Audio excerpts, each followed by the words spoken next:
Hello, you are listening to an article from webmobile.com.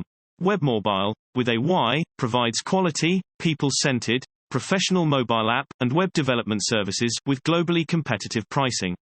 The title is, Images Make a Website Stand Out. Having built several websites over the years, it never ceases to amaze me what adding a number of relevant images can do for a website. The transformation can be literally mind-blowing. Whether for a website or any other publication, images make things brighter, and knowing how to manipulate and use images properly is something anyone with an interest of publishing content in any format should take the time to understand. Images draw attention to website written content and make it more interesting, thereby making it likely that people would like to read that particular content. They also provide context at a glance, so that people can infer what a web page is all about. In a nutshell, images make a website stand out. Using styling and animation. In order for a website to stand out as a result of the images used, particular attention has to be given to the way the images are presented from a design perspective. This can involve general styling as well as animations and transitions. General styling guidelines are crucial when applying CSS to images. Cascading Style Sheets, CSS, is the language specification for styling web pages. When applying CSS, attention has to be paid to how an image is displayed across a page. Consideration has to be given for whether the image is meant to take up the entire width of the page, or only a percentage of the width. Is it left-aligned, or right-aligned, or maybe centered? Careful attention also has to be given to ensure that the width and height proportions of the image are preserved, if the image is going to be scaled up or down, relative to its normal size.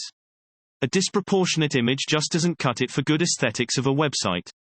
Subtle animations and transitions may be used in some instances, to bring images into focus or even out of focus. Such animations and transitions may be possible by use of JavaScript, and can go a long way in making a website stand out.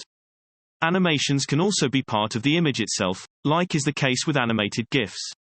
The animated GIF file format uses animated frames embedded in a single image, and can be great for simple animations, whilst adding flair to a website. Careful selection. Making a website stand out due to the images used is an art form. Like with all art, there is a certain level of skill required when selecting images to be used with a page on a website. The images have to be chosen for their relevance to the web page. When it comes to judging the relevance of images, context should be the main guideline in making the decision. The images have to provide context, and must be related to the content on the page. The idea is to allow readers of the written content to be able to infer meaning about what the page is all about, simply by looking at the images on the page. Human beings are visually oriented creatures, and our eyes gravitate to the images on the page as we skim through it, looking for clues as to what the page is all about. Sources of quality images. Choosing the right image that will make web pages appropriately stand out is no easy task. Furthermore, if you write on a regular basis, such as in the case of a blog or newsletter, you need to find a regular and continuous source of images to use. Most importantly, there has to be relevance. One approach would be to produce your own images. In that case, you would arm yourself with a digital camera, set up scenes relevant to the written content you are creating, and take photos. This requires skill with a camera, to produce high-quality photos, and will also take up a significant amount of your time. However, not everyone can take the route of taking their own photographs, and you might want to consider the alternative of hiring a photographer. Whilst you might save on time with this approach, it may turn out to be costly, and also involves spending time communicating your vision with the hired photographer. Another alternative is to use images taken by other people with the intention of selling to others, or offering their use for free. These are called stock images. You, however, have to be careful with the images you use with this approach, by making sure that you have the right to use them. There are both commercial and free websites that keep a database of images you can use for your content. Adding the final touch by editing. The images that you get for your website content may not be directly usable, unless some changes are made to them. It may be that the images need to be adjusted in aspect ratio, or require cropping. Whatever the case, you will more often than not need to edit images before you use them on your website. Some of the edits may be as simple as changing the image dimensions, and others may be more complex.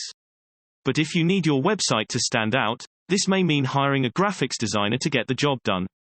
I recommend teaching yourself how to edit images. It is a worthwhile time investment, and is not a difficult thing. There are a lot of tools to help you edit images, such as the popular Photoshop, or free alternatives such as GIMP. There are also some online image editing tools that you can use, such as Canva.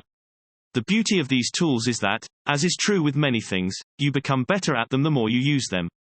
As a general rule, I have one general rule when it comes to great website written content: unless it is not appropriate to do so due to the nature of the content, always have at least one image accompanying your content.